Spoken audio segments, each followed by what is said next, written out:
وہ تقاضے معاشی ہوں، معاشرتی ہوں، جنسی ہوں، عقلی ہوں، روحانی ہوں، ہر تقاضے کو یہ پورا کرتا ہے۔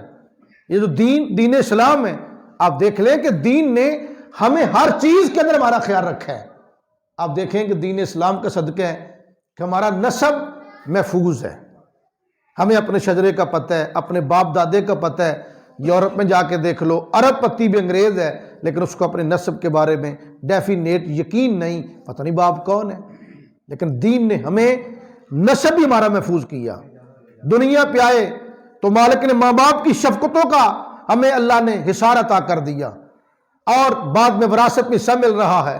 معاشی تقاضے پورے کیے، معاشرتی تقاضے پورے کیے، جنسی تقاضے پورے کیے، اور سب سے بڑا کمال یہ کہ ہمارے دین نے اتنا کرم یہ کیا کہ ہماری دنیا کو بھی دین کا درجہ عطا کر دیا۔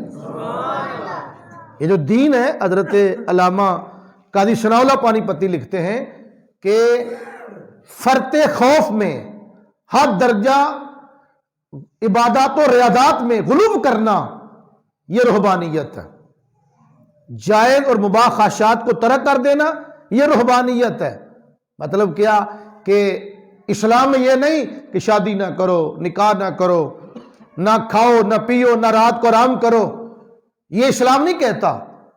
یہ جو عیسائی ہیں ان اوپر اللہ فرماتا ہے سورہ حدید میں کہ ہم نے رہبانیت ان پہ لازم نہیں کی تھی، انہوں نے اپنے اوپر خود رہبانیت کو لاگو کر لیا تھا۔ اور اسی لیے 70 سالوں کے اندر جو عیسائی پادری ہیں نا، انہوں نے 3.5 لاکھ بچوں کے ساتھ جنسی زیادتی کی ہے۔ آپ میڈیا کبھی دیکھا کرو، اور آج پراپیگنڈا مولویوں کے خلاف کیا جاتا ہے۔ ہمارے ہاں خدا نہ خواستہ اگر ایک واقعہ ہوتا ہے، ہمارا میڈیا اتنا اچھالتا ہے کہ شرق و غرب تک دین کو بدنام کیا جاتا ہے۔ لیکن جو عیسائی پادری ہیں، 70 سالوں کے اندر ایک فرقے کے پادریوں نے، کیتھولک فرقے کے پادریوں نے 3.5 لاکھ بچوں کے ساتھ جنسی زیادتی کا کیس رپورٹ ہوا ہے یورپ کے اندر۔ لیکن ان کا پھر بھی دین بدنام نہیں ہوتا، پھر بھی بس پوری دنیا کے ٹھیکیدار بنے پھرتے ہیں۔ ایک ہم ہیں کہ ہم چھوٹی سی بات کو لے کے، ہم نے کبھی یہ نہیں دکھانا، ہمارے میڈیا نے، کہ حافظ قرآن نے 8 مہینے کے اندر قرآن یاد بھی کیا ہے، اور رمضان کے مہینے میں مصلی پہ کھڑے ہو کے قرآن سنایا بھی ہے۔ یہ خبر میڈیا نہیں دے گا۔ دین کو بدنام کرنے کی کوشش کی جاتی ہے، لیکن آپ مجاہد بنے، اپنے دین کے سپاہی بنے۔ تو میں بات کرنے جا رہا تھا کہ جو ہمارا دین ہے، اس نے ہماری دنیا کو بھی دین بنا دی ہے۔ یہ ہمارا دین جو ہے، اس نے دنیا کو بھی دین کا درجہ عطا کر دی ہے۔ میرے آقا علیہ الصلوۃ والسلام کے غلام تھے صحابی رسول، حضور نے ارشاد فرمایا لن تنفق نفقۃ تبتغی بہا وجہ اللہ الا اجرت علیہا حتی ما تجعل فی فم امرأتک او کما قال۔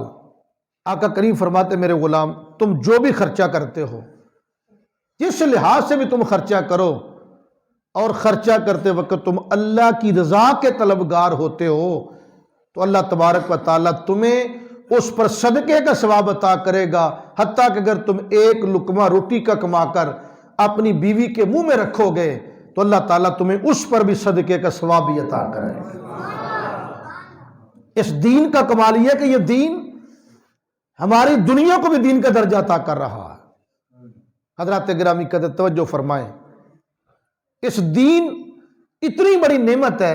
یہ دین جب آخری آیت اللہ نے نازل کی قرآن پاک کی، تو اللہ فرماتا الیوم اکملت لکم دینکم واتممت علیکم نعمتی وردیت لکم الاسلام دینا۔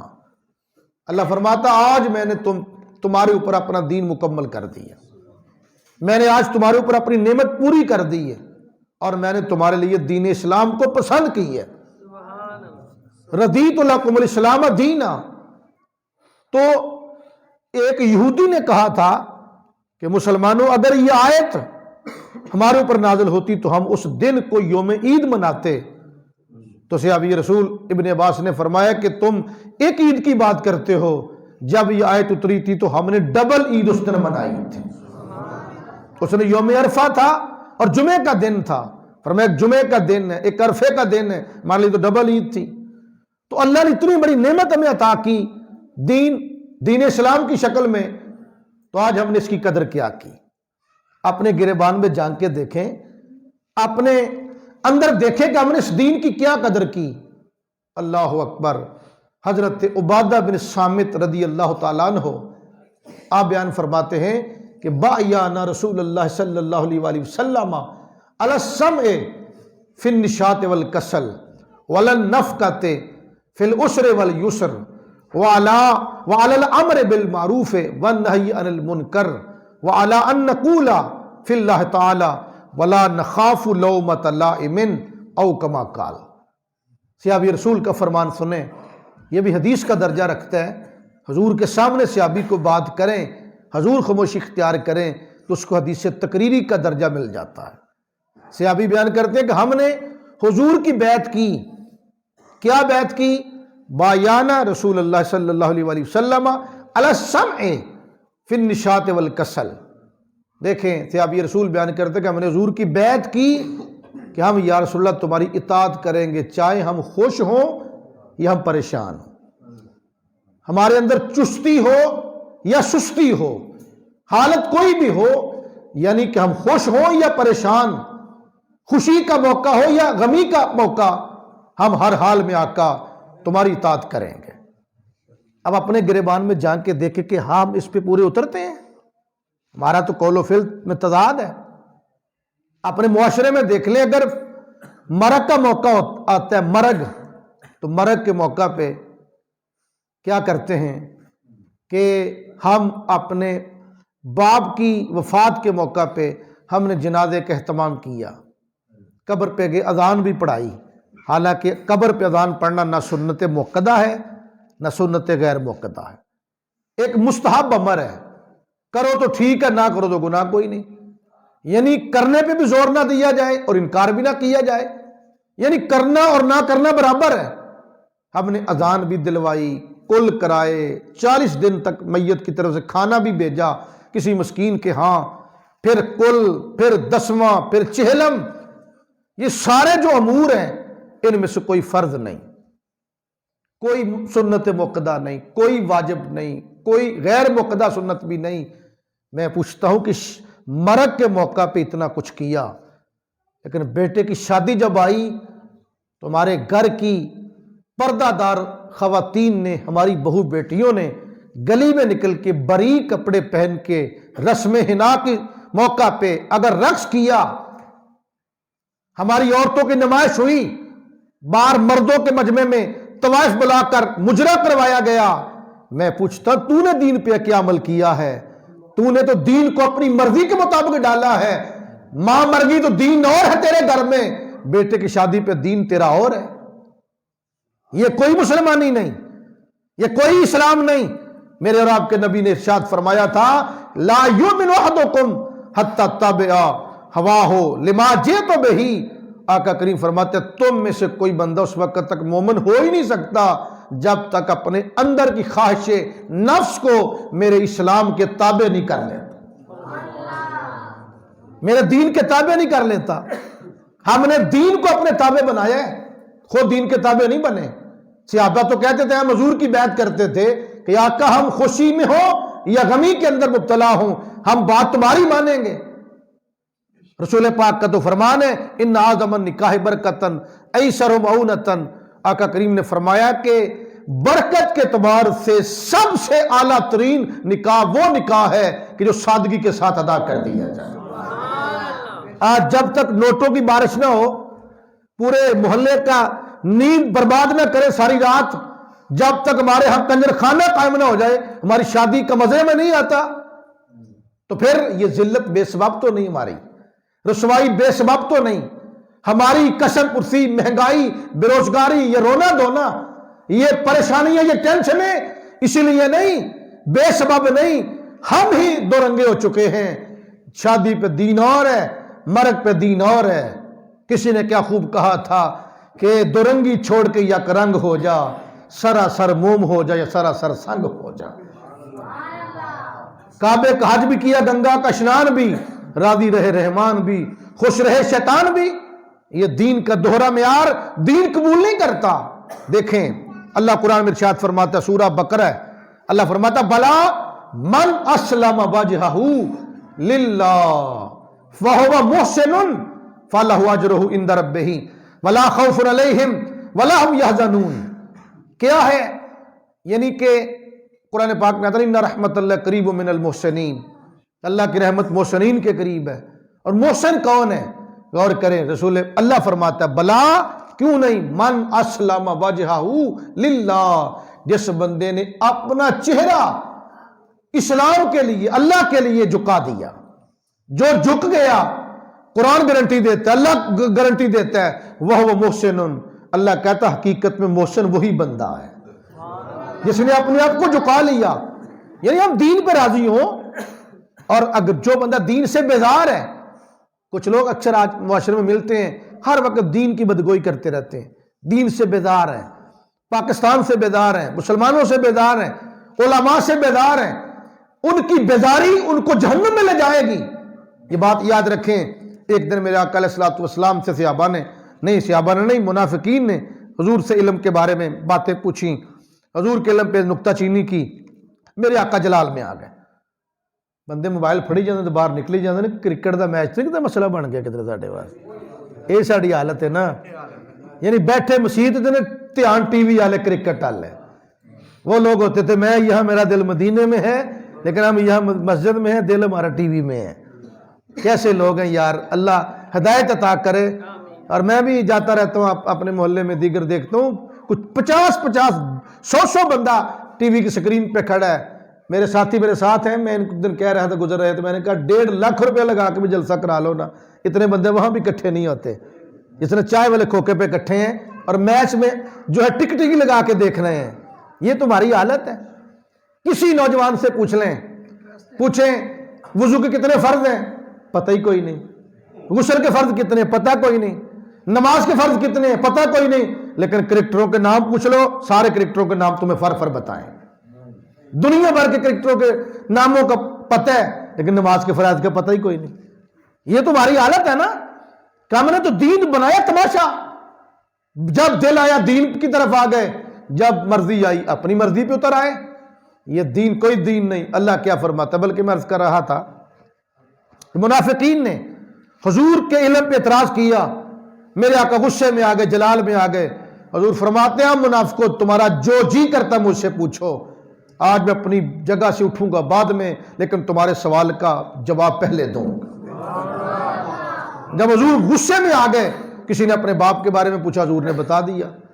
جب حضرت عمر نے دیکھا نا کہ سرکار جلال میں آ گئے ہیں، تو حضرت عمر نے یوں ہاتھ باندھے، گھٹنوں کے بال کھڑے ہو کے عرض کرتے ہیں رضینا باللہ ربن، کہ ہم اللہ پہ راضی ہیں کہ وہ ہمارا رب ہے، وردینا بالاسلام دینا، ہم اپنے اسلام پہ راضی ہیں کہ وہ ہمارا دین ہے، وردینا بے محمد النبی، آقا ہم اپنے محمد آقا پہ بھی راضی ہیں کہ ہمارے نبی بن کے تشریف لائے۔ یعنی دین کو دل و جان سے قبول کیا جائے، بیزاری سے قبول نہ کیا جائے۔ ہم مسلمان ہوتے ہیں، بندہ بتاتے ہوئے شرماتا نظر آئے، وہ پرلے درجے کا بد نصیب آدمی ہے کہ جو دین سے بیزار ہے، جو دین سے بیزار ہے وہ پرلے درجے کا بد نصیب ہے، اور وہ صرف شکل تو مسلمانوں والی نظر آتی ہے لیکن ہو سکتا ہے اس کے سینے میں دھڑکنے والا دل کافر ہو چکا ہے، مرتے وقت کلمہ بھی نصیب نہیں ہوگا۔ اور یہ دین بڑا غیور دین ہے، یہ کسی کا محتاج نہیں، اور یہ دین بڑا غیور ہے۔ اور دیکھیں ایک شخص تھا کہ اس بدبخت نے، وہ تھا تو امام مسجد، لیکن اس ظالم نے جرأت کر کے بے وضو ایک دن نماز پڑھا دی۔ دل میں خیال تھا کہ آسمان سے پتھر اتریں گے، مجھے کچھ سزا ملے گی، لیکن کچھ بھی نہ ہوا۔ اس نے سوچا چلو دوسری مرتبہ جرأت کرتا ہوں، دوسری مرتبہ پھر بے وضو مصلی پہ چڑھ گیا، کوئی پتھر نازل نہ ہوئے آسمان سے، کوئی اللہ کی طرف سے عذاب نہ نازل ہوا۔ اس نے تیسری مرتبہ پھر جرأت کی، خیال یہ تھا کہ تیسری مرتبہ حد ہوتی ہے، اب ضرور کچھ نہ کچھ ہوگا، لیکن تیسری دفعہ بھی کچھ نہ ہوا۔ اس بدبخت انسان نے دین اسلام کو چھوڑا، مرتد ہو گیا۔ رنگا رنگ سہیلیاں پرن کڑے، پرے اوستا جانو جستا توڑ چڑھے۔ یعنی کہ سدا چیز ساتھ جائے تو پھر اس کا مزہ ہے، فائدہ ہے۔ بندہ ساری زندگی کلمہ پڑھتا رہے، مرتے وقت کلمہ نصیب نہ ہو تو زندگی بھر کا کلمہ بے فائدہ، نمازیں بے سود، کوئی مقصد فائدہ نہیں۔ وہ بندہ ساری زندگی نمازیں پڑھاتا رہا، بے وضو جرت کر کے نماز پڑھائی، بالآخر مرتد ہو گیا۔ بعد میں مدت گزرنے کے بعد ایک اللہ کے بندے سے ملاقات ہوئی، اس نے اپنی داستان سنائی کہ میں نے ایک مرتبہ بے وضو جماعت کروائی، پتھر برسے، کچھ نہ ہوا، تو دوسری مرتبہ تاکہ تیسری مرتبہ، تو اللہ کے بندے نے پوچھا پھر کیا ہوا؟ وہ کہتا اگر یہ دین سچا ہوتا میرے اوپر آسمان سے کوئی عذاب نہ اترتا۔ اللہ کے بندے نے پوچھا پھر ہوا کیا ہے؟ اس نے کہا کہ میں نے یہ دین چھوڑ دیا، نعوذ باللہ من ذالک، میں نے دین چھوڑ دیا ہے۔ اللہ کے ولی نے کہا ظالم، یہ سزا چھوٹی ہے کہ رب نے تجھ سے اپنا دین ہی واپس لے لیا۔ یہ سزا چھوٹی ہے، اللہ نے دین واپس لے لی ہے۔ آج کچھ لوگ بڑے خوشحال ہیں لیکن دین سے سینہ خالی ہے، تو سمجھتے کہ ہم بڑے کامیاب ہیں۔ کامیاب وہ خاک ہیں۔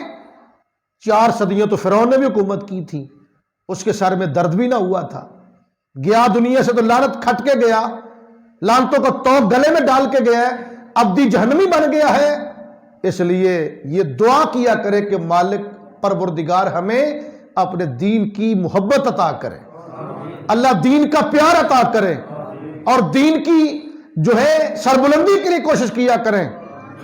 دوستان گرامی قدر، مالک کیا فرماتا ہے؟ اللہ فرماتا بلا کیوں نہیں، من اسلم وجہہ للہ، جس بندے نے اپنا چہرہ اللہ کے لیے جھکا دیا، وہ محسن، اللہ فرماتا وہ محسن ہے، فلہ اجرہ عند ربہ، اس کا اجر اس کے رب کے ہاں ہے، ولا خوف علیہم ولا ہم یحزنون، اللہ فرماتا ہے جو میری بارگاہ میں آ کے جھک جائے گا اس پر نہ کسی قسم کا خوف ہوگا اور نہ کل قیامت کے دن وہ غمگین ہوگا۔ احباب گرامی قدر، اس دین کی برکتیں دیکھیں، اس دین کی بہاریں دیکھیں، اس دین سے پہلے کیا تھا، اور دیکھ اس دین نے آ کے ہمیں کتنی عزت عطا کر دی ہیں۔ آپ دنیا کے اگر مروزی حالات کا جائزہ لیں، وقت تھوڑا ہے اور آپ کا ٹائم اس وقت بڑی آزمائش کا وقت ہے، تو میں بات کو مختصر کر کے ختم کرتا ہوں۔ اس دین کی برکت دیکھیں، فیس بک واس فوٹو ایک دو بنا دے محسن صاحب، ٹور تو ہاں جانا ہی ہے، ایک بار ذرا کہیں سبحان اللہ، ذرا حضرات پھر کہیں سبحان اللہ۔ چند منٹ اس دین کا دیکھیں کمال، یقین کرے ساری زندگی بھی اگر اللہ کا شکر ادا کرتے رہے نا، اس بات کے لیے کہ ہم اللہ نے ہم کو مسلمان پیدا کیا ہے، رب کعبہ کی قسم ہم اس کا حق کے شکر ادا کر ہی نہیں سکتے۔ اس دین کی دیکھیں عزتیں، اس دین کی بہاریں دیکھیں۔ یہ جو علاقہ سرزمین ہندوستان ہے، یہ قیام پاکستان سے پہلے سارا ہندوستان ہی تھا۔ اس ہندوستان کے اندر 4 طرح کے طبقے تھے انسانوں کے، ایک طبقہ برہمنوں کا، دوسرا کھتری، تیسرا ویش، چوتھا شودر۔ ہندوستان کے اندر پوری انسانیت 4 حصوں میں تقسیم ہو چکی تھی۔ ہندوؤں کا خیال تھا کہ پہلا جو طبقہ ہے برہمن، یہ بھگوان کے منہ سے پیدا کیا گیا، دوسرا کھتری بھگوان کے ہاتھوں سے بنا ہے، تیسرا ویش بھگوان کے رانوں سے پیدا ہوا ہے، چوتھا شودر، یہ بھگوان کے قدموں سے پیدا ہوا۔ یہ ان کا عقیدہ تھا ہندوؤں کا، اور وہ برہمن کو اوتار سمجھتے تھے، بھگوان کا اوتار، یہ بھگوان کا روپ ہے۔ برہمن جو کچھ بھی مرضی کرتا اس کو کوئی سزا نہ دی جاتی، حتیٰ کہ قتل بھی کرتا تو بڑی سزا دی جاتی، یا اس کو جرمانہ کرتے یا تھوڑے عرصے کے لیے اس کو جلا وطن کر دیتے، پھر وہ آ جاتا اپنی زندگی معمول کے مطابق گزارتا۔ برہمن کے لیے کوئی قانون نہیں، کوئی سزا نہیں، لیکن اس کے مد مقابل اگر شودر کسی برہمن کے برابر بیٹھ جاتا تو اس کی سرین کاٹ دیتے، پیٹھ کاٹ دیتے، بیٹھنے کے قابل نہ چھوڑتے۔ اگر وہ بیچارہ زنا کا ارتکاب کر لیتا تو اس کا عضو خاص کاٹ دیا جاتا۔ اگر ان کے گھر سے گزر جاتا تو اپنے صحن کو وہ اشنان کرواتے کہ یہ پلید ہے، جگہ پلید کر گئے۔ اگر ان کی مذہبی کتاب کا جملہ سن لیتا تو شیشہ پگھلا اس کے کانوں میں ڈال دیتا، آنکھوں میں گرم سلائیاں پھیری جاتی۔ یار ایک منٹ تصور کریں، اگر میرے خواجہ اجمیری ہندوستان میں دین لے کے نہ آیا ہوتے، اگر داتا گنج بخش علی حجویری دین اسلام کی سوغات لے کے بر صغیر میں نہ آئے ہوتے، تصور کریں اگر آپ شودر ہوتے یا میں شودر ہوتا تو میرے ساتھ آج کیا بیتتی ہوتی، میرے ساتھ کیا سلوک ہو رہا ہوتا، میں اس قابل نہ ہوتا کسی بڑے کے برابر بیٹھ سکتا، لیکن اللہ کا شکر ادا نہیں کرتے کہ اسلام نے آ کر کیا کیا ہے۔ اب 2 مسجدیں نہیں، مسجد ایک ہے، پارلیمنٹ کے اندر وزیر اعظم ہے، صدر ہے ایوان صدر کے اندر، لیکن جب وہ مسجد میں جائے گا وہاں کوئی امتیاز نہیں کہ پہلی صف میں ایم این اے کھڑے ہوں، دوسری میں ایم پی اے کھڑے ہوں، تیسری میں ناظم کھڑے ہوں، چوتھی میں آگے کونسلر کھڑے ہو، نہ مسجد میں کوئی امتیاز نہیں۔ اسی صف میں اندر صدر پاکستان کھڑا ہے، شرعی طور پر کندھے کے ساتھ کندھا ملا کے چپڑاسی کھڑا ہو سکتا۔ کس نے کرم کیا ہے؟ دین اسلام نے کرم کیا ہے۔ ایک ہی صف میں کھڑے ہو گئے محمود و ایاز، نہ کوئی بندہ رہا نہ کوئی بندہ نواز۔ یہ چھوٹا کرم ہے؟ حضرات گرامی قدر دیکھیں، توجہ فرمائیں، اس اسلام کی کس ہم کرم نوازی کا شکر ادا کریں۔ اس اسلام نے آ کر ہمیں زندگی گزارنے کا طریقہ عطا کر دیا ہے۔ یہ موضوع ویسے بڑا تفصیلی ہے، شاید میں نے پہلے آپ کے ہاں بیان کیا کہ نہیں، صرف آخری بات عرض کریں، گفتگو ختم کرتا ہوں۔ اسلام کی برکتیں ہیں، اسلام نے آ کے ساری انسانیت کو اپنی چھتری کے تلے جگہ دی ہے، اور ظلم کی چلچلاتی دھوپ سے اسلام نے سب کو آ کے بچا لیا۔ کسی نے کلمہ نہیں بھی پڑھا، اسلام نے اس میں بھی کرم کی ہے۔ دیکھیں ایران کے اندر جو حالات تھے نا ایران میں، یہ کبھی تفصیل سے بیان کریں گے انشاءاللہ، جب کبھی فیضان صاحب ہم کو بلائیں گے اپنی مسجد کے اندر۔ پورا گھنٹے کا موضوع ہے، یہ بڑا تفصیلی موضوع ہے، لیکن ایک جھلکی کرواتا ہوں آپ کو۔ ایران کے اندر نہیں، آج ہی نہیں، میں تو ویسے خوش طبی کر رہا ہوں، وہ میرا اپنا گھر ہے، اپنا ماشاءاللہ میرے بڑے محبوب ساتھی ہیں، میں تو ویسے خوش طبی کے لیے تاکہ کرکٹ کی کسک جو تھوڑی سی کم ہو جائے، انتظار کی شدت میں کمی آ جائے، یہ اس لیے بات میں نے کی ہے۔ ایک بات رکھیں، سبحان اللہ ذرا پیار۔ اگر آپ توجہ فرمائیں کہ ایران کے حالات کیا تھے، یقین کرو جب ان کو پڑھا جاتا تو روح کانپتی ہے، کلیجہ لرزتا ہے۔ اور میں ایک رزلٹ یہ دینا چاہتا ہوں آخر میں کہ دین اسلام کو کسی نے قبول کیا یا نہیں کیا، لیکن دین اسلام ہر بندے کے لیے پیغام رحمت ہے، ہندوؤں کے لیے، کافروں کے لیے، مجوسیوں کے لیے، عیسائیوں کے لیے، یہودیوں کے لیے، بدھ متوں کے لیے، ہر کسی کے لیے۔ ایران کے اندر حالات کیا تھے کہ ایران کے اندر انسان کی کوئی ویلیو نہیں تھی، قدر تھی تو کتوں کی، بلیوں کی۔ اگر کوئی بندہ کسی بلی یا کتے کو قتل کرتا تو اس کو 10,000 کوڑے مارے جاتے۔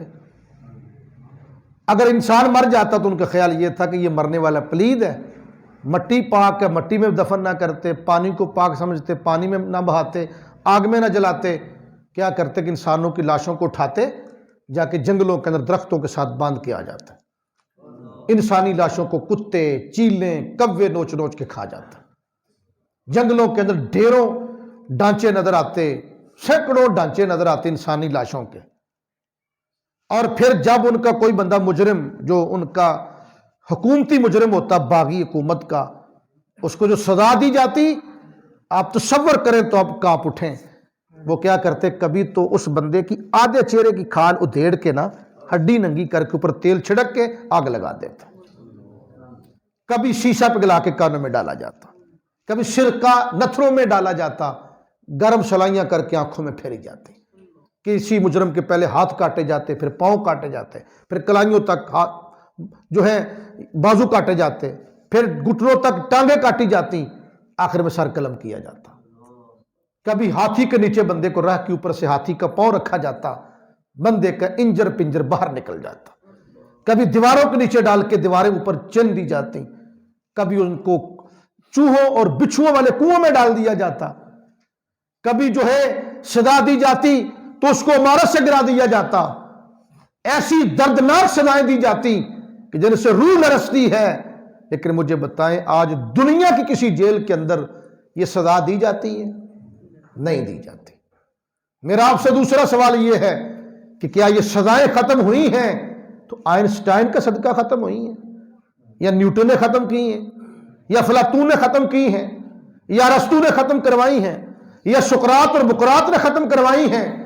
حضرات گرامی قدر بندو غور کرو، تجزیہ کرو، رب کعبہ کی قسم اگر یہ دنیا سے ان ظالمانہ سزاؤں کا خاتمہ ہوا ہے تو میرے آقا کی آمد کا صدقہ اور دین اسلام کا صدقہ ختم ہو۔ آج کوئی بندہ نہیں بھی مسلمان لیکن وہ ان سزاؤں سے بچ گیا ہے، تو بچا تو کیسے بچا؟ دین اسلام کا صدقہ بچ گیا، دین کا صدقہ بچا ہے۔ تو دین کی آمد انسانیت کے لیے رحمت ہے یا نہیں؟ اور دیکھیں دنیا کے اوپر جو ایک ظلم اور ہوتا تھا وہ کیا تھا کہ انسانوں کو خریدا جاتا، انسانوں کو بیچا جاتا تھا، باقاعدہ منڈیاں لگتی، بولیاں لگتی، انسان بیچے جاتے، اور کئی تو لوگ ایسے تھے بد نصیب کہ نسل در نسل صدیوں تک غلامی کی زندگی گزارتے گزارتے دنیا سے چلے گئے، ان کو آزادی دلوائی کوئی نہ سکا، انسان بیچا جاتا۔ اور غلاموں کی زندگی کیا زندگی ہوتی تھی؟ آقا کے بعد میں سوتا اور آقا سے پہلے اٹھ جاتا، یہ ظلم ہوتا۔ اگر کوئی غلام بیچارہ اپنے مالک کا جوتا بغیر اجازت دھوپ سے اٹھا کے چھاؤں میں رکھ دیتا تو مالک کوڑے مارتا کہ تو نے میری اجازت کے بغیر میرا جوتا کیوں اٹھایا ہے، اتنا ظلم ہوتا تھا۔ لیکن آج دنیا میں دیکھیں کہ دنیا کے کسی کونے کے اندر، دنیا کے کسی ملک میں، کسی منڈی میں، کسی مارکیٹ میں نہ انسان اب بیچے جاتے ہیں نہ انسان خریدے جاتے ہیں۔ اگر کوئی کرتا بھی ہے تو وہ قابل تزیید جرم ہے، اس کے خلاف ایف آئی آر کٹتی ہے، قانونی طور پر کہیں بھی یہ دھندا اب جائز نہیں۔ میں آپ سے پوچھتا ہوں اگر انسانیت پوری آزاد ہے تو کس نے انسانیت کو آزادی دلوائی ہے؟ کسی سائنسدان نے؟ کسی سیاستدان نے؟ کسی فلسفی نے؟ نہ کسی اور نے آزادی نہیں دلوائی، آزادی دلوائی ہے آمد مصطفیٰ نے اور دین اسلام کی بہار نے۔ احباب گرامی قدر توجہ فرمائیں، دین اسلام ہر بندے کے لیے پیغام رحمت ہے۔ ہندوستان کے اندر عورت کے اوپر ظلم کیا ہوتا تھا؟ عورت بیچاری جس کا جوان شوہر مر جاتا تو وہ کہتے اس کے گھر والے بی بی کو تو بھی جل جا اپنے شوہر کے ساتھ آگ میں۔ جب لاش کو جلایا جاتا تو اس عورت کو زندہ آگ میں ڈال دیا جاتا، عورت بیچاری زندہ جل جاتی۔ اگر کوئی کہتی کہ میں نہیں جلوں گی، وہ کہتے تو نہیں جلے گی تو پھر تو منحوس ہے، اس کو سفید جوڑا پہنا کے ودوا قرار دے کے کونے میں بٹھا دیا جاتا۔ اس کی نندیں اس کے سائے سے بھی بھاگتی، ساس ساری زندگی تانے دیتی تو ہے ہی کرما سڑی، تو منحوس ہے۔ وہ بیچاری ساری زندگی نہ رنگین کپڑا پہن سکتی، نہ زیور استعمال کر سکتی، نہ آگے شادی کر سکتی۔ ہندوستان کے اندر اب یہ رسم نہیں رہی، ختم ہو گئی ہے۔ ہندو بھی اس رسم سے باز آ گئے ہیں، لیکن میں پوچھتا ہندوؤں تم نے کلمہ نہیں پڑھا اگرچہ، لیکن مجھے بتاؤ تمہاری عورتوں کو جلتی آگ سے بچایا تو کس نے بچایا؟ دین تو پہلے بھی موسوی موجود تھا، دین عیسوی موجود تھا، اس وقت باقی ادیان موجود تھے، لیکن عورت کو عزت کا پلیٹ فارم دیا ہے تو میرے کریم نبی کے دین اسلام نے آ کے دیا۔ تو یار ہم دین سے پیار کریں، دین سے محبت کریں۔ آج اس وقت دنیا کے ہر کونے سے، ہر پلیٹ فارم سے مخالفت دین کی ہوتی نظر آ رہی ہے۔ آج ہمارا حق بنتا ہے کہ ہم دین کی آگاہی کے پروگرام مرتب کریں، دین کو جو ہے عام کریں، ہر بندہ دین کا سپاہی بنے، اور یہ نہیں کہ صرف علماء دین ہی تبلیغ کریں، باقیوں کا کام کوئی نہیں، ذمہ داری کوئی نہیں۔ رسول پاک علیہ السلام نے فرمایا تھا بلغوا انی ولو آیتن، فرمایا کہ تمہیں میری طرف سے ایک آیت بھی اگر ملتی ہے تو اس کی بھی آگے جا کے تبلیغ کرو، آگے دین کی تبلیغ کرو۔ دین کے معاملے کے اندر کبھی بھی ہمارے اندر لچک پیدا نہیں ہونی چاہیے۔ عمل کے اعتبار سے آپ عاجزی کریں تو کریں، یار میرا عمل ٹھیک نہیں، میں بڑا گناہ گار ہوں، لیکن کوئی بندہ پوچھے نا مسلمان ہو تو اپنا تعارف کراؤ تو سینہ چوڑا کر کے کہا کرو ہاں اللہ کے فضل سے ہم کالی کملی والے محمد عربی کے غلام بھی ہیں اور مسلمان بھی ہیں۔ اسلام کا تعارف کرواتے وقت کبھی بھی اپنے اندر لچک پیدا نہ ہونے دیں، کبھی بھی اپنے اندر۔ اور یہ بھی بات یاد رکھیں، آج ہمیں فخر، اور کس بات پہ فخر ہے؟ ناز ہے برادری پہ، بڑا فخر ہے جٹ صاحب جی، بٹ صاحب جی، رانا صاحب، راجہ صاحب، چٹھا صاحب، گمن صاحب، پراچا صاحب ہیں جی، یہ بڑے جی، بہت بڑے، یہ ٹوانا صاحب ہیں جی۔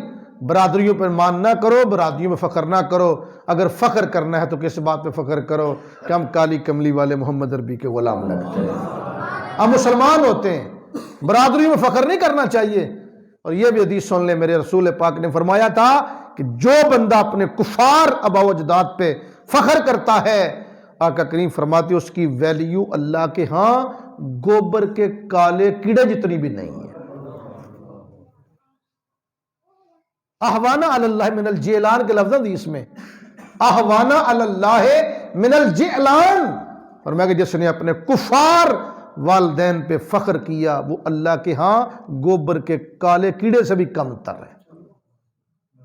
تو فخر کریں کہ ہم مسلمان ہیں، دعا کیا کریں اللہم ایّد الاسلام والمسلمین، یا اللہ تو اسلام کی مدد فرما، مسلمانوں کی مدد فرما۔ تو دوستان گرامی قدر، اللہ فرماتا ہے فَأَقِمْ وَجْهَكَ لِلدِّينِ حنیفا، اسی ایک اللہ کے ہو کے اپنا چہرہ اللہ کے لیے، دین کے لیے سیدھا کر لو۔ ہم اپنے دلوں کو سیدھا کر لیں اسلام کے لیے، چہروں کو سیدھا کر لیں اسلام کے لیے۔ اللہ فرماتا ہے کہ لا تبدیل فطرت اللہ التی فطر الناس علیہا، یہ جو فطرت ہے جس پہ اللہ نے لوگوں کو پیدا کی ہے، یہی تو فطرت، دین فطرت ہے، اسلام ہے۔ اس طرح میں نے ابھی حدیث پڑھی، نبی کریم نے فرمایا فطرت اللہ التی فطر الناس علیہا دین اللہ تعالی، کہ جس فطرت پہ اللہ نے لوگوں کو پیدا کی ہے وہ فطرت ہے کیا؟ فرمایا فطرت دین فطرت ہے، دین اسلام ہے، اللہ کا دین ہے۔ لا تبدیل لخلق اللہ، اللہ کی تخلیق کو نہ بدلنا، اللہ کی فطرت کو نہ بدلنا۔ اس سے کیا مراد ہے؟ اس سے بڑا کچھ مراد لیا جا سکتا ہے۔ جو لوگ درگڑا کے داڑھی منڈوا کے اپنی شکل و صورت عورتوں جیسی کرتے ہیں، یا عورتیں مردوں جیسا روپ دھارتی ہیں، یہ اللہ کی فطرت کو تبدیل کرنے کے والی بات ہے، اللہ نے اس سے منع کی ہے۔ ذالک الدین القیم، فرمایا دین بالکل سیدھا دین ہے۔ آگے فرمایا کہ ولیکن اکثر الناس لا یعلمون، لیکن اکثر لوگ جانتے نہیں۔ اللہ تعالیٰ سے دعا ہے کہ اللہ تعالیٰ ہمیں دین کی سمجھ عطا کرے، دین کا فہم عطا کرے۔ من یرد اللہ بخیرا یفقہہ فی الدین، رسول پاک فرماتے جس بندے کا اللہ بھلا کرنا چاہتا ہے نا، اللہ اس بندے کو دین کی سمجھ عطا کرتا ہے۔ جس کے ساتھ اللہ بھلا کرنا چاہتا ہے اللہ اسے دین کی سمجھ عطا کرتا ہے۔ تو دین سمجھے، سب سے بڑی دولت بھی اللہ کے دین کی سمجھ ہے، اور سب سے بڑا کرم اللہ کا دین کو سمجھنا ہے۔ اللہ تعالیٰ سے دعا ہے کہ اللہ تعالیٰ ہمیں دین کو سمجھنے کی توفیق عطا فرمائے۔ وآخر دعوانا ان